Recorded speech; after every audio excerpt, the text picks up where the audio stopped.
Olá, estamos aqui para mais um episódio do RigonCast e hoje uma das entrevistas que considero mais importantes. Afinal de contas, me toquei há pouco que a gente já faz 25 anos passou por um dos piores momentos, né? Tornou Maringá notícia nacional, que foi o escândalo Paulique Janotto, e que também incluiu o ex-prefeito Saíde Ferreira. Foi um dos maiores episódios de corrupção do país, um dos primeiros, inclusive, a serem penalizados. E está aí, já faz 25 anos, jubileu de prata. Estou aqui como procurador aposentado de justiça, mas conhecido, não tem jeito de tirar, né, doutor? Promotor Cruz, tudo bem com o senhor? Tudo bem, Rigon. É um prazer estar aqui falando com você. Ok, a gente vai começar, acho que por aí mesmo. Acho que as pessoas têm o senhor como referência no combate à corrupção em Maringá, por conta da criação, do senhor ter assumido a Promotoria de Proteção ao Patrimônio Público, né? Eu acho que, se eu não me engano, foi naquele tempo em que o pessoal dividiu as tarefas das promotorias, se eu não me engano era 19, alguma coisa assim, e aí foram divididas as tarefas, era isso? Contextualizando então, Rigon. Foi 1999, dezembro de 1999, o Procurador de Justiça esteve aqui em Maringá por uma reclamação de todos os promotores, dizendo que havia sobrecarga em alguns pontos das tarefas dos promotores de justiça. Uhum. Então, só para ter uma noção, o promotor João Ângelo era o promotor do patrimônio público, mas ele acumulava também com promotoria do consumidor, em garantias constitucionais, tributário, enfim, era muito pesado. No fim, ele não fazia tudo, né? Ele simplesmente ficava pincelando aqui, pincelando ali, e praticamente ele não tinha aquela tarefa exclusiva para tratar do patrimônio público. Então, no ano de 2000, no mês de fevereiro do ano 2000, coube essa tarefa da defesa do patrimônio público a mim, e a gente assumiu e pensava-se, tinha até um comentário entre os colegas, falei assim, mas por que gastar um promotor do patrimônio público em Maringá, sabendo que não tem tanto serviço para desenvolver? Fiquei até um pouco acanhado e, enfim, fomos trabalhar. E logo, nos primeiros dias, já começamos a receber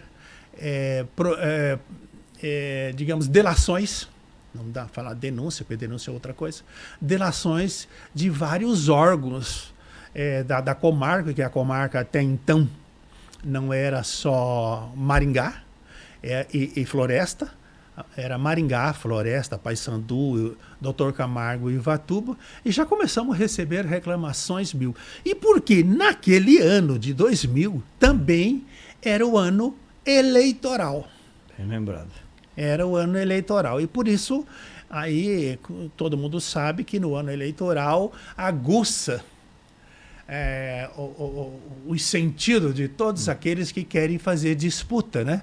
Como vereador e quer mostrar serviço e tudo mais, e procura então os órgãos, as autoridades que possam fazer alguma coisa de algum fato que ele acha desajustado.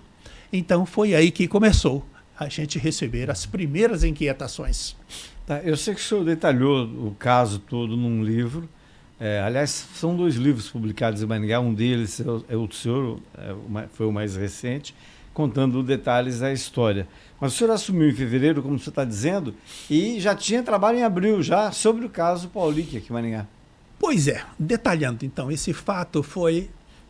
Então, fevereiro nós começamos, e lá por abril, eu não vou dizer datas, né? Mas abril, compareceu o meu gabinete, Saíde Felício Ferreira, ex-prefeito de Maringá, em uma das gestões 2003-2006, acompanhado do seu advogado Wilson Quinteiro, e nessa ele protocolou uma reclamação dizendo que na prefeitura de Maringá havia irregularidades bastante, porque a gestão não se havia de maneira límpidas nas suas ações e que a promotoria poderia vasculhar, que ia encontrar muitas e muitas irregularidades. Foi daí que recebemos, protocolamos aquela delação e eu, não satisfeito, li, reli, acho que várias vezes, e ficava muito indelével, quer dizer, genérica.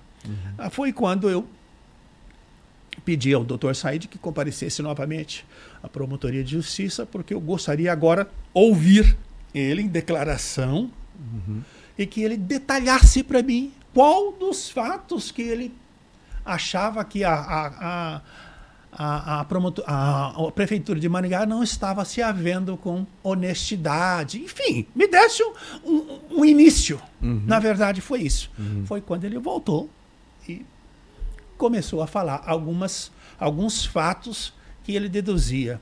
Inclusive disse, olha, eu não estou só vindo aqui, mas eu já fui na Câmara Municipal, já falei com o presidente, que era o João Alves, já fui à Câmara Municipal, já fui pessoalmente falar com o prefeito, que ele não estava se havendo. Enfim, fui no Tribunal de Contas e, por último, então, eu estou vindo aqui e espero que o senhor tome ciência desses fatos e possa investigar.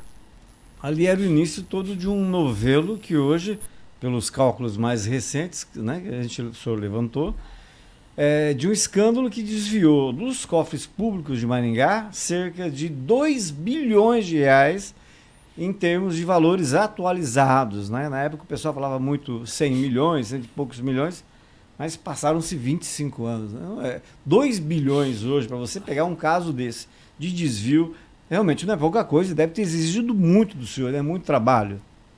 Claro, foi muito trabalho. Olha, noites e noites, madrugadas e muitas madrugadas. Eu até brincava que depois da Colombo de Maringá eu não conhecia, porque era de casa para promotoria, de promotoria para minha casa, né? Mas olha, foi um grande trabalho e dura o seguinte, que é um trabalho que isso não... O promotor, como um todo, ele chega num fato desse totalmente, não vou dizer analfabeto, mas sem nenhuma... Ele nunca aprendeu isso na escola, ele nunca aprendeu isso na faculdade, ele nunca, o próprio Ministério Público lhe deu essas lições de como lidar com um fato desse. O fato, à época, Rigon, era quase que, não vou dizer, mas era uma novidade no Brasil. Se conhecia. Você conhecia aquele caso do juiz trabalhista lá que desviou dinheiro para a construção do Fórum Trabalhista, Nicolau, do Fórum Trabalhista de São Paulo, cujo nome que você está me lembrando aqui, que é Nicolau.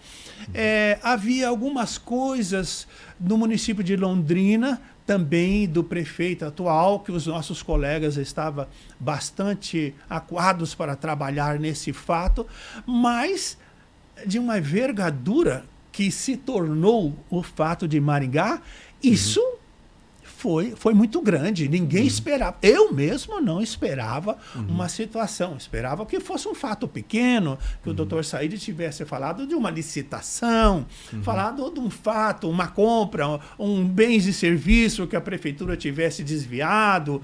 Enfim, um valor razoável. Mas essa cifra que, ao final de mais ou menos 2 anos, com afinco, que chegou a quase 100 milhões, é coisa muito grande. E vou lhe dar um dado. O dólar, naquela época, estava 1,1. Então, na verdade, são 100 milhões de dólares. Eu cheguei até a fazer umas contas, Rigon, de que todo o apurado dos danos, dos desvios, vamos falar assim, e que eu denominei no meu próprio livro de O Rombo de Maringá, ele significava, na minha conjectura, assim, por baixo, ou por alto, não sei como é que a gente poderia denominar, como se fosse um ano de recebimento de todas as verbas, de todo o dinheiro que a prefeitura pudesse manusear em Maringá, significava um ano da gestão. Basta lembrar que o orçamento desse ano são 3 bilhões. Olha só. Então, hoje nós estamos falando em 2 bilhões, quer dizer, já estamos lá. Exatamente. Né? Então, foi muito grande, foi uma coisa muito grande. Nessa época, como mexia com muita gente, eu sei que o senhor acabou encontrando algo maior até do que o senhor esperava, como falou há pouco. E aí houve envolvimento até de clube de futebol, pessoal que pegava dinheiro, ex-prefeito, ex-deputados, que pegavam dinheiro do Paulic, achando que o dinheiro era do Paulic muitas vezes, e o dinheiro simplesmente era do cofre da prefeitura, era do contribuinte, né? E o Paulic, todo mundo da cidade comentava, doutor, você deve ter certamente ouvido falar disso ao longo desse período, que havia alguma coisa errada. O Paulic, do nada, de servidor público na Secretaria de Fazenda, chegou à divisão de contabilidade, depois ele passou a ser secretário no final da gestão Barros, e aí do nada começou a ter um monte de coisa, virou dono de água, essas coisas. Então, pessoal, todo mundo tinha, a sociedade, eu acho que tem uma certa culpa nisso, todo mundo sabia que alguma coisa errada estava acontecendo, mas ninguém teve coragem suficiente de denunciar ou mexer com isso, e o senhor mexeu, né? A ramificação que o senhor encontrou foi muito além do esperado, por conta de atingir até essas pessoas que eu falei para o senhor, político, clube de futebol. Estratosfericamente muito grande. Muito grande mesmo. Só para o senhor ter uma noção sobre os desvios, sobre o Paulic, falando uns detalhezinhos que isso não está escrito em lugar nenhum.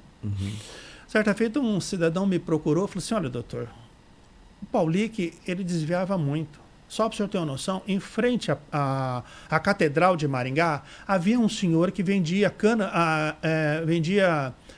caldo de cana.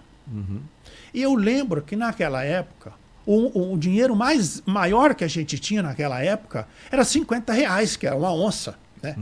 Todo mundo falava, eu tenho uma onça. Ele tomou um copo de garapa, deu aquela nota e falou para o homem, não precisa me devolver, fique com o senhor. Então, a que ponto chegava a balbúrdia, o desvio do dinheiro de Maringá? E para dar mais uma noção àquilo que você está falando, que todo mundo desconfiava. Quando o Paulic pediu a exoneração, porque quando ele viu que a situação o cerco estava se fechando contra ele, no mês de julho, mais ou menos, ele pediu a exoneração, o valor que ele ganhava era 1.700. Quer dizer, com 1.700, Rigon, não dava para comprar um avião, que era o avião que ele era da sua propriedade, era com 2 pilotos. Ele voava daqui para Miami. Tinha um teatro, uma peça de teatro em São Paulo, ele entrava e ia para lá assistir final de semana. Sim, ele ia sim. Ele ia para São Paulo, ele ia resolver alguma coisa em Curitiba, ele ia com o seu PT. O PT eu sei, só não sei o remais da sigla dele, né? A que ponto chega? Mas aí tem muita coisa que não vai chegar, por mais que passaram ser 25 anos, tem coisa no bastidor que nunca vai chegar. Quem nasceu em 2000, hoje tem 25, nem sabe quem foi Paulic, nem sabe quem foi o ex-prefeito de Jara do Janotto. Mas eu me recordo, por exemplo, do Paulic mandando, vamos pensar numa grande joalheria. Ele mandava o joalheiro procurar uma colunista social, ou mais de uma, e abriu o mostruário, a pessoa ia no serviço dela, na época no diário, escolha uma joia, quem está me pagando é o Paulic, né? Então assim, foi uma farra. Tinha peça, vamos tomar um vinho hoje em Buenos Aires, pegava o avião, e tudo isso movido com o dinheiro do povo, né?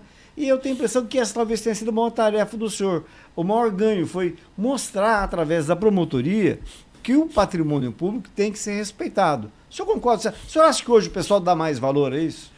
Pois olha, eu digo que não é tanto quanto antes, mas não dá o devido valor. E quem realmente deve fazer a fiscalização, mesmo a quem deve ser os nossos vereadores, eu creio que não tem, eles não fazem com afinco essa fiscalização. Não faz. A imprensa também, que tem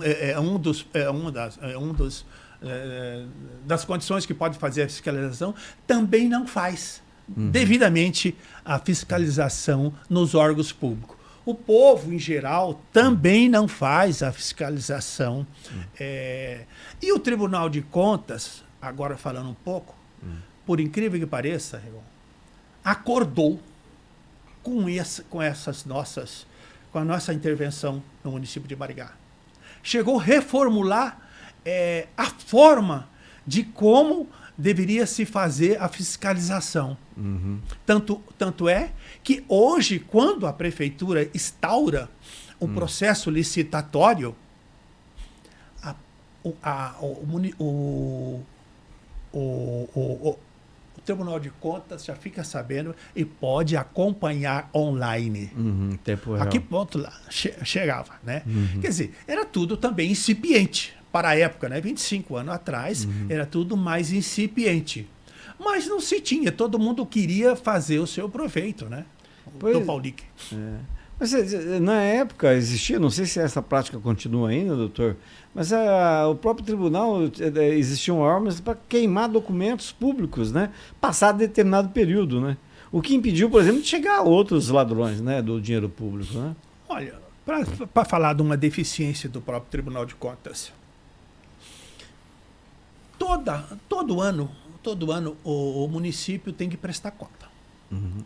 Presta conta, essas contas vão para o Tribunal de Contas, que deve analisar.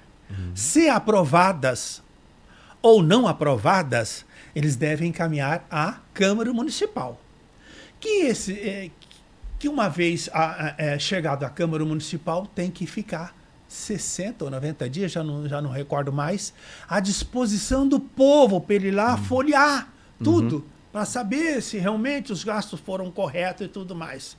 O Tribunal de Contas faz isso. Não vou dizer que ele não faz. Ele faz. Mas aquela conta do ano X vai chegar no ano 3 vezes, ou 4, 5 anos, até mais, para ser fiscalizada. Mas aí já passou, não tem mais, quer dizer, não tem aquela agilidade de apresentar essa fiscalização. E a Câmara Municipal, por sua vez, também não cobra. Aí é que eu acho que entra a Câmara Municipal, sabe? Ora, tem que ir lá.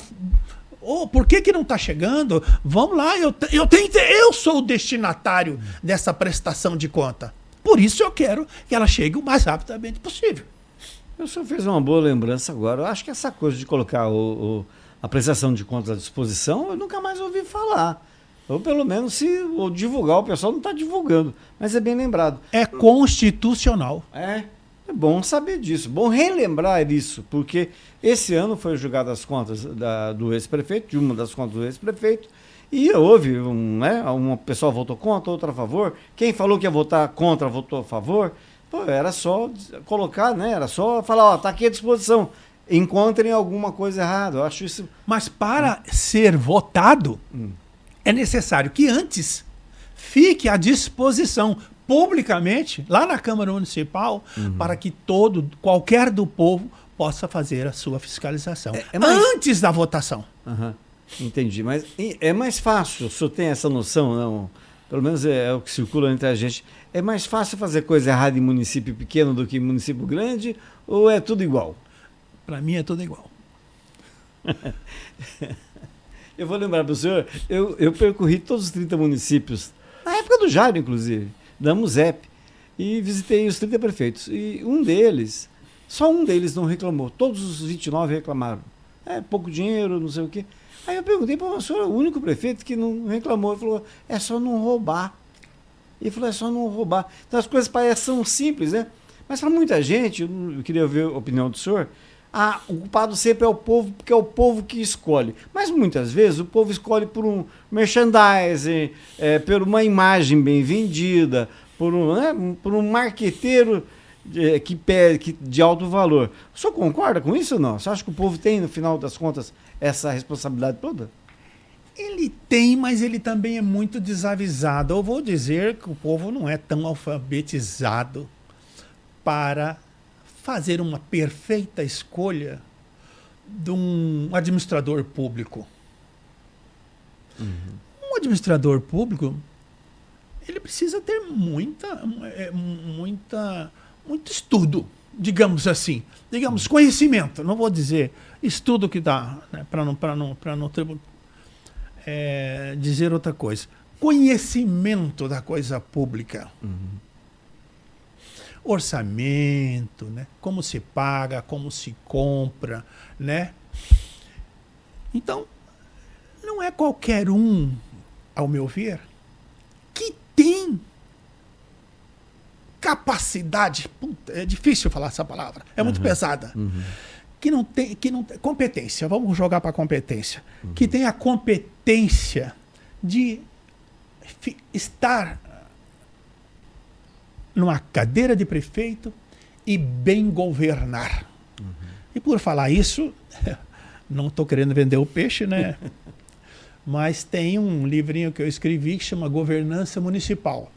Ele vai desde o nascimento do município, como se o município junta outro, como se separa e tal. Eu, como prefeito, quando o prefeito chega na prefeitura, o que ele tem que fazer? Ele sempre tem coisas para vender. O município sempre tem coisa para vender. Floresta sempre tem coisa para vender. Perto do rio, tem o rio lá, que dá para vender algumas coisas perto do rio. Toda cidade tem como vender o seu meio ambiente, porque é sempre assim, né? É o meio ambiente que dá tudo, né? A área na qual o senhor já atuou lá em Campo Mourão, se eu não me engano. Também, Campo Mourão também. É. Fizemos um trabalhinho mais voltado ao meio ambiente. Lá era o meio ambiente, a usina, né? Todo mundo se abeberava, colocando as suas casas na beira do rio, né? Fizeram até... Lotearam no meio do rio, onde tem que respeitar tantos metros, né? Do lago, mais de 100 metros, né? Porque naquela época a lei falava que era 100 metros que poderia construir. Lá estava construindo dentro da água. E sempre os mais abastados da cidade que construía. Sim, me lembro disso. O senhor falou em competência para ser gestor público, ou político de uma forma geral para exercer mandato, né? O senhor, depois desses episódios todos, de ganhar a fama que, queira ou não, o Ministério Público deu por conta desse e outros casos, o senhor chegou a ensaiar uma aproximação, né? Com a política. Por que não virou? Como que é? Não é engambelaram, que não é muito, mas me conduziram. Eu cheguei, ainda estou, e preciso até regularizar essa situação. Eu estou filiado a um partido aí que preciso me desfiliar, porque não tem mais sentido, né? Não tem mais sentido isso daí. Mas digo para você que foi a melhor decisão minha, de não participar. Porque eu, sem querer me gabar, eu dei muito de mim nessa promotoria. Muito. A ponto de talvez até deixar a família de lado para cuidar da cidade, né? Quer dizer, eu buscava os fatos na cidade pelo jornal. Bastava uma publicação dizendo que havia uma irregularidade na gestão de A, de B, de C, e já era que eu sentisse que era objeto que eu poderia de ofício instaurar, eu já instaurava de ofício e ia buscar. Nem estava precisando mais a delação. Fiz muitas e muitas aqui em Maringá. E outra coisa, né, que não dava... A gente não só... A promotoria, até então, não só existia para Maringá. É isso que tem que deixar claro. Não só existia para Maringá. Paysandu, meu Deus, olha que foi uma luta grande. Tá, digamos, mudando o que deve ser mudado, mas era mais ou menos quase o mesmo nível de Maringá. A que ponto era? foi grande, o Tribunal de Contas teve que vir aí, auditores, aí a gente já estava melhor, né? Já tinha auditoria, né? Quer dizer, tudo isso é conquista do próprio serviço que foi desenvolvido em Maringá, foi que chegaram os auditores. Chegaram, não tinha auditor no Ministério Público. Foi criado a função e foi distribuído para poder atender essa grana. Porque, na verdade, Maringá ficou como se fosse uma escola. Maringá e Londrina ficou como se fosse uma escola. Aí todos os promotores buscavam ideias, a gente conversava e tal. Quer dizer, quase todas as cidades começaram a patrulhar a sua gestão pública. E muitos de outros estados do Amazonas, eu lembro dessas histórias. Telefonava, como é que você faz? Mas como é que você dá início? Mas como? Como que você chegou a esse número? Mas como que você faz? Eu falava, colega, muitas vezes eu vou no local. Eu não espero que o fato chegue na minha escrivaninha. Eu vou no local. Como para investigar esses fatos de Maringá, eu cheguei no Amazonas 2 vezes para buscar dinheiro desviado. Eu fui numa cidade do Amazonas, no interior do Amazonas, chamado Humaitá. Tinha um dinheiro lá que foi dado a uma freira. Eu fui em Aparecida do Norte, muito dinheiro dado para uma obra Nossa Senhora tal. Eu fui no Rio de Janeiro, lá numa cidade Resende, onde o Jairo comprou um avião com o dinheiro de Maringá. Eu fui em Coroatá, Maranhão, e fui em Casca, Rio Grande do Sul, e fui também em Del Guairá. Em Del Guairá não. Em Del Guairá também fui. O Foz do Iguaçu lá. Cidade Leste, conversar com as autoridades judiciárias de lá para facilitar algumas investigações que eu tinha feito. Eu acho muito interessante essa coisa de partir de ofício, de investigar, do ser operacional, né? Porque hoje a gente tem a impressão de que não existe mais operacional, talvez pela quantidade, pelo volume de denúncias, não sei se aumentou, se diminuiu, mas hoje a gente tem na sua área, a área que o senhor atuou, 2 promotores, né?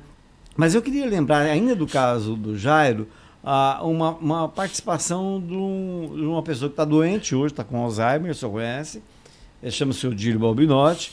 Tá? Sim, perfeito. O Odílio foi, eu me recordo, eu trabalhei para ele, e ele foi atrás de conseguir o comprovante de uma venda feita com dinheiro da prefeitura, que o Jairo pagou uma fábrica de adubos lá, se não me engano, no interior de São Paulo. Quer dizer, a coisa foi muito grandiosa, né? Cheio de tentáculos, dilapidaram. E Maringá sobreviveu. Está aí até hoje. Esse caso do Odílio Balbinotti, eu inclusive já expliquei isso aí numa rádio pela manhã, não lembro, tal, que a turma achava que que a promotoria estava protegendo o Odílio Balbinotti, não foi, né? Na verdade, o Jairo comprou sementes o Odílio Balbinotti tinha uma empresa chamada Sementes Adriana. Isso. Que esse Adriano, se não me engano, é a filha dele. Exato. E comprou essa semente e ele levou para Nova Mutum, onde está a fazenda, que hoje está tudo indisponibilizada à disposição do município, se ele desejar, né, para reaver esse dinheiro, né, o leilão. Precisa até... Olha, tá aí uma boa fiscalização do povo de Maringá. Por que que a prefeitura ainda não foi? Né? Então, eu expliquei isso aí, o que foi feito. O dinheiro foi desviado, sempre o dinheiro é desviado nessa modalidade. Fazia-se um cheque nominal à Caixa Econômica e nas costas do cheque, já está transitado e julgado, por isso que eu estou falando, quer dizer, certo. Já foi sentenciado e transitado, não estou fazendo aqui nenhuma sigilo, violação de sigilo. E se escrevia com aquela máquina antiga, se escrevia a destinação, que a Caixa Econômica destinasse aquele valor num cheque num cheque administrativo para quem ela indicasse nas costas do cheque. E o que foi feito foi isso. Exato. Foi indicado que fosse depositado na conta lá. Mas o deputado não pegou esse dinheiro, não foi na mão dele. Foi o Jairo, quando ele foi para Nova Mutum, passou em Campo Grande, desceu, no foi Banco Bradesco, depositou o dinheiro. E é obrigatório no comprovante botar o nome da pessoa que está mandando o cheque. Exatamente. E aí esse dinheiro parece que saiu numa empresa chamada Produquímica. E mais um nome. Então, de maneira que o Dino não sabia. Quando falaram que estava lá no nome dele, é que eles correu atrás e eu nem sei como é que ele conseguiu aqueles documentos bancários, porque não era para ele ter conseguido. Pois é, eu me recordo, vamos fazer justiça. Na época foi o Diário que publicou, o senhor rebateu essa emissora que o senhor falou agora, é o Paulo Pucca, finado Antônio Paulo Pucca. O Diário botou uma manchete malandra na capa, insinuando que o Odílio estava envolvido, quando o Odílio foi um dos principais atores para conseguir prova material contra o Jairo, né? E olha que os dois tinham sido até então amigos. Mas isso já passou. Foi o Paulo Pucca aqui que realmente me entrevistou. Porque agora que estou recordando. Estou recordando. O senhor falou por telefone, se eu não me engano. Exatamente. Na Band. É isso aí. Foram desviados, atualizados até hoje, 2 bilhões de reais. E agora começa a aparecer, foram 11 milhões recuperados aqui, ou mais não sei quanto aqui, agora vão entrar mais 62, 63 milhões. Ainda está bem distante assim, do que deveria ser a ocorrer, né? Olha, eu até fiz umas continhas aqui por cima. Na minha avaliação, considerando 2 bilhões, que eu acho que é muito mais, mas se considerarmos 2 bilhões, 62 vai estar na faixa aí de 2%, 2,5%. É pouco, mas só o fato de estar voltando já é uma grande coisa. Porque geralmente nesses casos, nesses danos que ocorrem, esses desvios que ocorrem no poder público, a gente até identifica o autor e tudo mais, mas o dinheiro é quase que impossível ser resgatado, ser devolvido, voltado aos cofres públicos. E está voltando aos poucos. A conta gota, para mim, é uma gota. 62 milhões é uma gota em cima do valor que foi desviado, né? Mas está chegando. O dinheiro evapora. Tanto que o Paulinho que foi preso em Santa Catarina na mordomia, né? Ele estava na festa lá. Eu acho, até uma sugestão aqui, deixo essa sugestão, que o prefeito pudesse, a título de lembrança, pudesse criar determinadas coisas que ao ver aquela coisa, ao ver aquela construção, uma edificação que, quando olhasse para aquela situação, simbolizasse: ali é o desvio de Maringá. Pouco dos desvios de Maringá. Eu lembro das colheitadeiras, né? 2 do Jairo, que nós buscamos lá em Nova Mutum, 3 que era do Paulinho, que tudo adquirido com dinheiro do município de Maringá. Desvio. É uma coisa, aliás, tudo. Os campos de aviação, o Paulinho que criou lá na fazenda dele, que ele adquiriu com dinheiro de Maringá. O Jairo adquiriu silos. A semente era comprada então com dinheiro de Maringá. O adubo era comprado com dinheiro de Maringá. Os transportes eram pagos com dinheiro de Maringá. Aquelas palmeiras que o Paulinho comprou para andar de buggy, com areia vindo não sei de onde. Acho que numa chácara aqui tem palmeiras, mas também tem palmeira na fazenda em Mato Grosso do Sul, mas com divisa ali para... Não Nova Mutum, aqui embaixo, no sul do Mato Grosso do Sul, parece que tem uma infinidade ali de palmeiras lá, sabe? Eu me recordo, na época gastou um monte com isso. Mas é algo assim que vai, acredito, antes de entrar na parte dos livros do senhor como autor, eu queria abordar isso, e talvez para encerrar essa parte aí, ajudar a tirar uma dúvida que as pessoas sempre me perguntam. Ontem mesmo alguém me perguntou: Ângelo, o Paulique morreu por conta do desvio? Foi alguém que mandou fazer ele, matar ele? Aí eu até me lembrei do advogado, do Moisés Zanardi, foi advogado do Paulique, né? Falei, ó, eu até onde eu sei não tem vínculo nenhum. Eu queria saber se o senhor tem essa convicção também ou não. Tenho essa convicção de que não foi por conta... Ele tinha inúmeros inimigos, que até então eram amigos, né? Que poderia fazer essa situação, né? Todos aqueles a quem ele emprestou dinheiro, que depois ele... Você sabe que ele chegou a falar os nomes, né? Deputado e tal, para quem ele deu dinheiro e tal. Teria, digamos, né? Poderia ser um suspeito dessa morte. Não. Ao que eu sei, o Paulique casou-se, porque ele era homossexual, casou-se com um rapaz, se não me engano, de Paranavaí, e aí esse rapaz de Paranavaí mancomunou-se com o pai dele e fizeram isso aí. Porque o Paulique dizia, ele não caía do pedestal. Ele dizia que ele tinha muito dinheiro. Eu acho que essa morte foi por ganância. Que ele era casado, o Paulique morrendo, certamente ele ficaria com parte dos bens ou a totalidade dos bens. Então, eu acho que não. Só mais um registro. Eu, quando frequentava a prefeitura naquela época, o gabinete do prefeito, e o Paulique sempre muito bem educado, né? Ele era super educado. Ele era super educado. E ele usava um perfume que ele passava assim, o perfume ficava meia hora para ir embora. Então, ele cativava as pessoas, mas todo mundo, no fundo, sabia que alguma coisa errada estava acontecendo. E o final da vida dele, na verdade, é resultado disso tudo, né?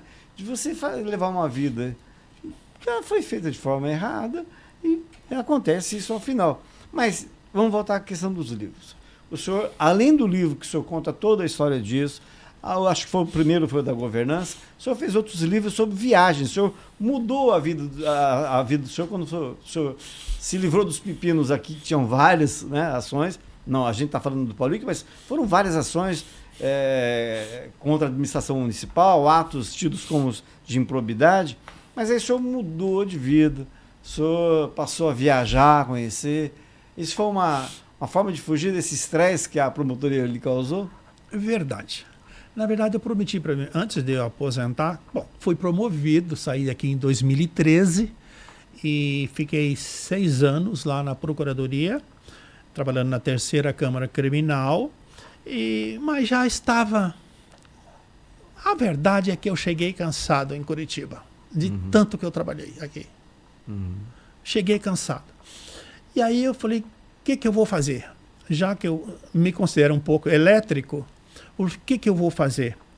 Aí, eu tenho esse carro até hoje, eu convidei o Jorge, que é um dos caras da bancada aqui, né? Confirmei o Jorge, falei, Jorge, eu estou querendo fazer uma viagem pela América do Sul, mas quero ir lá no ponto norte. E de lá eu não sei. Se me der vontade, eu subo mais. Ele falou, doutor, eu também estou querendo ir lá para o Chile, lá, então vamos. Ele era para eu deixar ele em La Serena, uma cidade que acho que ele tem parentes lá. Eu falei, não, Jorge, vamos mais. Aí ele me acompanhou até Machu Picchu. E de Machu Picchu, ele voltou de avião, engrenou na viagem que ele já tinha comprado, né? E voltou, e eu segui até a Colômbia, né? Da Colômbia me deu vontade, coloquei o meu carro num navio e fui para o Panamá, Colón, Panamá, e do Panamá eu segui, entrei nos Estados Unidos, virei pela costa leste, perto de Miami ali, subi a costa leste, passei por Washington, New York e tal, fui na casa da minha filha que fica meio perto, Boston, depois de Boston é onde mora a minha filha. E dali ela falou, pai, já que o senhor está aqui, vamos até Montreal. Montreal, Canadá. Vamos embora. Então vamos. Aí voltei. Na minha volta, eu vi muitos motorhome. Aí voltei fascinado. Como eu fui e voltei em 100 dias, fiquei fascinado. Ninguém me segurava, não tinha mais jeito. Aí foi quando eu construí um motorhome, simples, não nada sofisticado, e comecei a andar aqui pelo sul do Brasil. Daqui a pouco eu fui até para Ushuaia, a última cidade da América do Sul. Aí fiz várias vezes aqui pelo Chile, Colômbia, Argentina, né? Conheço bastante da Argentina e não conheço nada. Conheço bastante, mas não conheço nada. Você conhece Bahia Blanca? Não? Hã? Bahia Blanca, você Tudo, conheço. Eu sei que você passou por lá. Então, Bahia Blanca, conheço sim. Muito legal. E foi nessa que eu falei para minha filha. Rapaz, ela me cutucou, né? Já que você veio com aquele carro, será que o senhor não vem aqui de motorhome? Eu falei, com certeza. Aí foi nessa que eu fiquei ensaiando um ano. Daqui a pouco, antes da pandemia, chegou a pandemia, e aí me atrapalhou todo e tal. Depois da pandemia, quando eu ia, o meu passaporte estava vencido. Olha, foi tanta atrapalho. Eu falei, esse ano eu vou. Então, 2023, eu cheguei até o Alasca. Fui até o Alasca e voltei. Fiz um M nos Estados Unidos, norte, sul, umas 2 vezes. Conheci bastante dos Estados Unidos e tem muito por conhecer os Estados Unidos, mas o básico que eu queria, gosto muito de ver a vegetação, a agricultura, potencial do país, né? Comidas. E a fala, o carinho do povo, tratam muito bem o brasileiro. Fica aqui a sugestão e convite. Venha para a estrada. Nós vamos nos encontrar lá, com certeza. Então, hoje é difícil ficar em casa. Estou em casa agora por uma cirurgia de joelho, mas estou aqui impaciente. Estou impaciente. Você já tem planejado já o próximo périplo ou não? Olha, Rigon, na verdade, eu depois do Alasca, e já escrevi os livrinhos. Então, né? então, como é que surgiram os livros no meio dessa história? Como é que o senhor teve a ideia de falar? Na verdade, os livros é o seguinte. Eu fiz um grupo de amigos, acho que você até possivelmente participou do grupo, e conforme eu ia passando, e eu não tinha noção que eu estava também incomodando as pessoas, mas eu achava que isso era bastante. Eu fazia um resumo, logo abaixo eu colocava a fotografia do local. Resumo, fotografia, resumo, fotografia, resumo, fotografia. Pô, mas chegou o dia de me mandar umas 40, 50 folhas lá. Aí teve um dia lá, algum colega assim, vai dormir, deixa eu dormir. E me deu um estalo assim, pô, acho que eu estou incomodando, né? Então, nisso daí eu tinha todos os registros. E aí você ia lembrando, você vai lembrando, tal, pesquisa daqui um pouquinho, pesquisa dali, tudo mais. Mas olha, e outra coisa, força você escrevendo, indo com a intenção de escrever, força você pesquisar a cidade, descobrir o que aquela cidade tem. Que toda cidade tem, no mínimo, qualquer uma, por mínima que seja, que tenha 10 casas e falar que é uma cidade, ela tem no mínimo 5 pontos turístico para você ver. Todas elas. No México, então, santo Deus, as pirâmides, não, pelo amor de Deus. Então, é essa que me motiva porque eu estou vendo, né? Tal, e vou escrevendo, né? Então, nessa aí já... Então, escrevi um livro para o Ushuaia, esse livro que eu fui de carro pequeno lá para Montreal, depois... Eu escrevi esse do motorhome em 2 volumes, para ir para o Alasca, escrevi em 2 volumes. Aí me pediram, os colegas na estrada lá, até da Alemanha, consegui me comunicar com ele e tal. Ele falou assim, mas você não tem nada em inglês? Aí me tocou. Agora, com as facilidades aí da inteligência artificial, eu estou me arvorando aí. E já escrevi 2 em inglês. E a última empreitada agora, que vou retomar agora, creio, no mês de junho, é que eu estou fazendo a costa do Brasil inteira. comecei lá em Assunção, comecei no Uruguai, na pontinha do Uruguai, lá em frente, Colônia de Sacramento. Uhum. Vale a pena visitar. E estou fazendo toda a costa. Esse livro ficou intitulado de Estradas e Ondas. Então, ondas do mar, estrada, né? Estou descobrindo cada coisa e, de preferência, quando é da era colonial do Brasil, ali em São Francisco, descobri cada pérola. São Francisco Cada do pérola. Sul? Hã? Do Sul? São Francisco do Sul. Que Tem possui o único museu náutico do Brasil e foi o primeiro porto do Brasil. Verdade. É. E lá tem uma vila. Você já viu falar na tal de Vila da Glória? Não. O município de São Francisco, ele tem, o território dele é tanto. É uma ilha. Você sabe que São Francisco é uma ilha. Imperceptível, mas é uma ilha. E do lado de cada margem também é território de São Francisco, que chama Vila da Glória. Essa Vila da Glória é do ano 1500 e pouco. Igreja, o pessoal, tem famílias que é descendente dos... tem franceses, tem os franceses lá, tem até um nome bonito que eu não estou lembrado aqui agora. Mas olha, é cada relíquia que você cai. Então esse livro, no volume 1, parou em Curitiba. Agora eu vou fazer esse pedaço, vou fazer a região sudeste. E vou dar aqui uma dica para quem gostaria de conhecer. Depois de Curitiba, você pega a BR 116 em direção a São Paulo, atravessou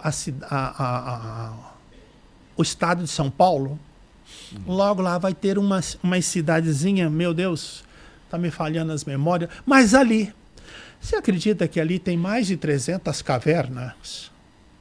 E eu tive o prazer de visitar muito bem, tive o prazer de visitar 2 delas. É a coisa mais linda, já vai ser colocado no livro. Mais de 300 cavernas, cada uma com 800 metros de extensão, mas você consegue andar 600 metros, já explorada, muito bem feita. É uma visita e tanto, olha, 150 quilômetros de Curitiba. Acho que poucos curitibanos sabem disso, mas é coisa... estalactite, estalagmite, né? E tal. Mas é coisa muito linda. Coisa que só vi no México. Viajar é bom, né? Viajar muito é bom, né? bom. É bom demais. É bom demais, É conhecer. É viver. É viver. E viajar de motorhome deve ter o lado bom, que é viajar, tranquilidade, facilidade de algumas coisas. Mas certamente deve ter algumas coisas assim que não são lá tão fáceis, né? Olha, Rigon, numa viagem, se você quer tranquilidade, você não sai de casa. Lá tem tudo. Preciso falar para minha esposa. Você não sai de casa. É. Se você sair ali para viajar, vai daqui para Curitiba, você já pode colocar na algibeira perrengues. Sempre tem um perrengues. Mas o motorhome, ele ameniza bastante, sabe? Ameniza bastante. Porque lá você tem a cama, você tem cama, colchão, banheiro, televisão, fogão. Eu tenho até teto solar. Enfim, o meu é completo. Eu posso parar em qualquer lugar e eu tenho tranquilidade para permanecer à noite e tudo mais. Mas tem perrengue. Daqui para o Alasca, tive perrengue, furou só 2 pneus de uma vez. Furou não, estraçalhou. Que coisa. Agora, como é que, no meio da estrada, como é que você consegue 2 pneus? Então tem os perrengues. E quanto mais perrengue, melhor a história do livro. Eu tenho curiosidade, porque tem aquele livro do Alasca e tal. O Alasca, ele tem um programa especial num desses canais de televisão pagos, que é só sobre o Alasca. Certo. Ele é tão bonito quanto o pessoal fala? Olha, o Alasca, naquilo que eu vi, eu vi uma cidade chamada Fairbanks, uma cidade pequena, 80 mil tanto, meio no meio ali do Alasca. E a outra cidade lá embaixo, no sul do Alasca, chama Anchorage. Escreve Enchorage. Né? Então, é Anchorage. Então eu fui nessas duas. E tem um monte lá, que é um dos maiores montes, já não lembro mais o nome dele lá, lindo e maravilhoso. Então, o que é o Alasca para mim? Ele é 98% floresta. Como é a floresta? Você imaginar um eucalipto, aquelas árvores altas, finas, não é eucalipto. Mas para você idealizar é mais ou menos isso. Aí aquelas estradinhas lindas e maravilhosas, aquelas casinhas lá no meio do mato, quanto mais alongada, mais bonito é para eles, mais valorizada é para o pessoal. Eu fui numa época que não tinha neve. Mesmo assim, ainda peguei um 6 negativo lá. Mesmo assim, eu peguei um 6 negativo. Fiquei lá no pátio do Walmart, o Walmart tem para tudo, né? Conversei com um cara do Suriname, não, olha, eu conversei com, já lembro lá, conversei com ele e ele me contou politicamente como que é o Alasca, me contou que os Estados Unidos não dá muita importância ao Alasca, e eles que mandam o petróleo para lá, tudo canalizado, né? E recebe o petróleo de volta, o preço é o mesmo. Então é o seguinte, lá, quando é férias, é férias. Amanhã é verão. Amanhã os caras já estão de chinelo de dedo e de bermuda. Amanhã é frio, já estão todos de calça comprida e tal. Mas não notei nada no pessoal, não vi aqueles pessoal antigo, né? Porque você sabe que o Alasca foi comprado pelos Estados Unidos da Rússia. Né? Aqueles pessoal lá, tal. Eu fui lá querendo tomar banho, pisar no mar, né? No Ártico lá, pois eu não consegui. E justifico por quê. Porque o mar lá, o mar é tudo propriedade privada. A beira do lago é propriedade privada, tudo indústria. Indústria disso, indústria daquilo. Aí eu falei, vou no porto. Anchorage, vou no porto. O porto é longe. Enfim, eu não consegui botar o pé no tal de Ártico. Mas lá, o táxi lá é avião. Aquele que posa dentro d'água. Sim, o hidroavião. Hidroavião. E volta e meia você vê aqueles hidroavião posando na BR que você está trafegando. Ela fica mais larga e posa o avião ali. E vai embora. Por quê? Como é que vai fazer campo? Para todo mundo. Mas você pensa que é um aviãozinho só, meia dúzia, 20, 30, 50, 100. É mais de 1000 avião ali pronto. Quer dizer, você vai para o Alasca, os caras falam, qual que é o seu voo? Onde o senhor vai? Para lá e para cá. Então você tem que fazer esse passeio. Tem também um trolley que você anda pela cidade. Fiz esse trolley. Um museu espetacular. E a cidade em si é uma cidade Anchorage. Olha, eu não sei não. Acho que é menor de que o Maringá aqui, olha lá. Mas assim, gostei do povo. As frutas, comida, tudo igual, tal. Não vi nada estranho, né? Enfim, você vai mais para dizer, bati o sino. É difícil escolher. Então eu fui no Ushuaia. E bati, fui lá no último. Então fiquei assim. Legal. Então eu estou vivendo agora esses meus mais para passeio. Não sei até que ponto vai, mas vou dizer para você, viu? Agora voltando aqui, eu quero fazer ali ali na Bahia tem uns cânions lá. Coisa linda. Coisa linda. Como eu conheci os cânions para lá, eu vi os cânions para cá, que ainda não fui visitar. Eu só vejo por fotografia, mas vou lá pessoalmente. Não perde nada para a América do Norte. E quando, agora vem um dado, e quando eu encontrava com alguém, já voltando, foi no Ushuaia, voltando, queria até, digamos, Orlando, de Orlando ele voltava lá para as cidades dele lá, né? Europa, para lá e para cá, tudo. Aí eu fazia essa pergunta: qual das Américas o senhor gostou? América do Norte, América Central ou América do Sul? Ele falava América do Sul. Aí a segunda pergunta vinha: por quê, né? Por quê? Muito mato, muita vegetação, se respira melhor, tem tudo, dá para se ver que aqui é como se ele falasse aqui é novo, é um mundo novo. Lá na Europa tá tudo desgastado, né? Não tem mais nada, não tem uma árvore sequer. Não vejo sombra. Aqui eu vejo isso, tal, tal. Olha, o senhor fez estudos na Alemanha, na Espanha, né? É isso? eu fiz meu doutorado em corrupção, né? Então, por isso que ficou um pouco fácil eu ter terminado.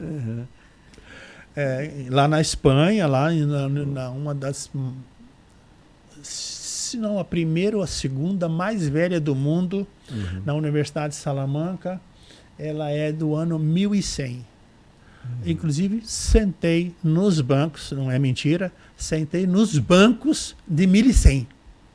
Nos bancos. Não que todo banco, mas tem uma sala lá que era os bancos de 1100. É uma coisa espetacular. É, o velho mundo. É o velho mundo. É, legal.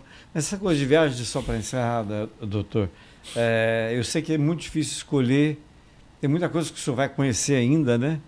Mas, assim, o que mais lhe chamou a atenção? Já falou das Três Américas, é a resposta dessas pessoas. Mas do que o senhor viu até hoje, fazendo essa coisa, registrando em livro e comentando com os amigos, o que tem alguma coisa assim de especial que o senhor viu, algum local que lhe marcou? Olha, ou que não lhe marcou? Por olha, bom ou mau motivo? Eu já escolhi várias cidades, falei, não, aqui eu quero morar. Aqui eu quero morar. Então, digamos, o Panamá. Achei que o Panamá era que eu deveria morar. Achei uma lá na Argentina também. É aqui que eu quero morar. Aí eu pensei, mas tem que tirar o frio. É demais aqui. Lá pro sul não dá né? Não dá. Mas o que mais chama a atenção ali é a comida. Não sei se você come cada coisa que você fica, né, pasmo. As comidas. Então, tem muita coisa na área do meio ambiente, né? Tem muita coisa para ver. Olha, no México, pelo amor de Deus, tem aquelas cavernas que você anda ali, sabe? México é todo histórico. É um espetáculo. Eu já falo, não dá para morrer sem antes dar uma passadinha pelo México. Mas tem alguma cidade, por exemplo, do Paraná que o senhor gostaria de... O senhor está morando em Maringá, a melhor cidade do mundo. Pois tem tanta coisa aqui no Paraná para você conhecer, principalmente na área de cachoeiras, aqui, que eu ainda preciso visitar ali pro lado de Telêmaco Borba, ali, aquela cidade lá onde tem os poloneses ali, né? Sim. Prudentópolis. Como tem coisa para se ver. Lá no Rio Grande do Sul tem uma cidade lá que tem muito... Pô, eu tava até com o nome dela, que os caras colocam aqueles brilhantes assim no meio-fio. Pelo amor de Deus. Umas cavernas, uns restaurantes na caverna, inclusive com piscina. Restaurante e piscina para você almoçar. Tô com o nome dessa cidade aqui. Coisa linda. Não é divulgada. Mas você vai lá, você vai encontrar de 100 ônibus em diante. E tudo, a maioria ali do Rio Grande do Sul. Sabe? Quantos quilômetros dá daqui nessa cidade? 600 quilômetros. Daqui lá, indo por Cascavel. Então tem muita coisa pra gente ver. Não dá pra ficar parado. Tá certo. É por isso que o senhor continua inquieto, então. Inquieto porque você sempre vai... Você quer o novo. Você quer o novo. Você quer ver o novo. Entende? E mesmo no local onde que você revisita, você acha coisa para registrar, para saber.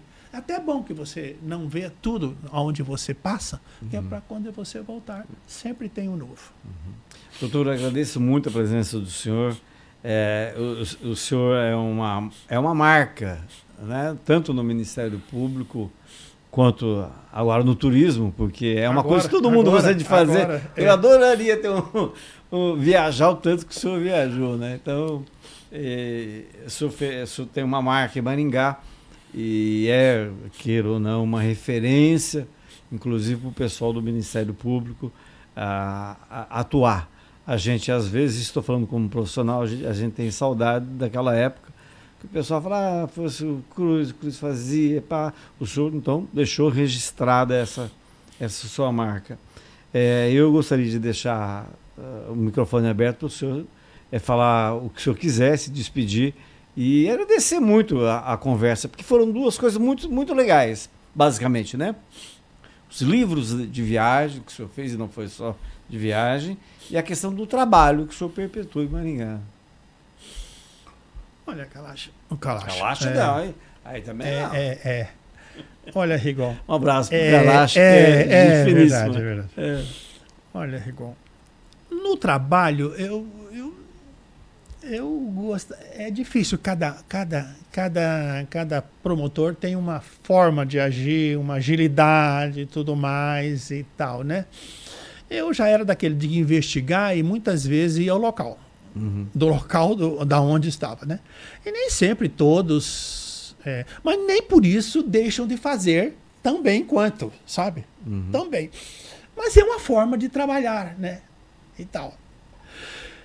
Quando aposentar, eu não vejo outra situação se não for esse negócio de viajar. E viajar barato, que é o tal de motorhome. Eu falo motorhome, que é uma van ou um ônibus pequeno. Mas eu já, por essas andanças, eu vi Vox 68 com a cama de casal dentro. Na frente, quando ele abre o capô ali, sai umas linguiças assim, que sai fogão, sai não sei o quê. E em cima ele bota uma caixa d'água que ainda tem um banheiro. Então, quer dizer, não é no motorhome, que hoje se fala em 1.200.000, 1,5 milhão. Não. Uma Kombi Home, dá para você viajar barato e tudo mais. E agora o Brasil está recebendo o melhor. Depois da pandemia, está recebendo o melhor. Os municípios estão recebendo o melhor. Parece que está passando até uma lei no Senado agora. Acho que, se não me engano, para permitir que todo brasileiro tenha acesso ao Oceano Atlântico. Porque tem cidades aí que não deixam estacionar o motorhome. Tem. E tem cidades que até cobra para você entrar, né? É um fim do mundo. Né? Jericoacoara se cobra para entrar. Jericoacoara, aqui em Santa Catarina, né? Ali, não. Então, é isso daí. Eu acho muito bom. Você vai se enriquecer muito viajando e trazendo muita coisa. Até sugestão. Eu, como sou um observador, então fica aqui o registro final. Eu, como sou um observador de serviços públicos, até achei que um dia eu iria escrever sobre serviços públicos. Eu vou deixar uma aqui. Se eu pudesse, e se esse podcast pudesse chegar ao governador, eu diria para ele o seguinte: governador, o senhor viu o número de carros que transporta mercadorias pelo Paraná? Agora tem uma lei que ele tem que parar tantos minutos, 1 hora, ele tem que parar. Para parar, ele tem que sair do asfalto. Para sair do asfalto, ele tem que ter um estacionamento. O senhor não acha? Mas o senhor acha que ele vai procurar o quê? Um posto de gasolina, que é hoje. Mas você acha que se todos os caminhões parassem na mesma hora num posto de gasolina, não tinha posto. Nos Estados Unidos, existe toda a rodovia, existe um local, cada 50, 60 quilômetros, existe um local de parada. Tem um nome bonito, que eu não estou lembrado aqui agora, que tem banheiro. Tem uma estrutura. Tem estrutura. Você pode comprar ali uma coisa. Tem até passeio. Nesse local tem até um passeio, para você ir, uma cachoeira para você ir lá, para você realmente desfrutar. Então, todo o país precisa ter essa parada. E nessas paradas tem para pernoite. Aí está tão bem identificado, tanto é para carro grande, para ônibus, para carro pequeno, para motorhome, com luz, energia para você instalar. É perfeito. Ou seja, esse é o mínimo que o poder público pode fazer para ficar cobrando uma hora e não tem local. Quer dizer, o posto de gasolina é que vai suportar isso? Não. E incentivaria mais o turismo, né? Exatamente. Doutor, muitíssimo obrigado. Agradeço a quem nos acompanhou e prometo voltar em breve com mais um episódio do Rigoncast, que hoje entrevistou o Procurador-Geral aposentado, Procurador de Justiça aposentado, José Aparecido da Cruz. Um abraço a todos e até breve.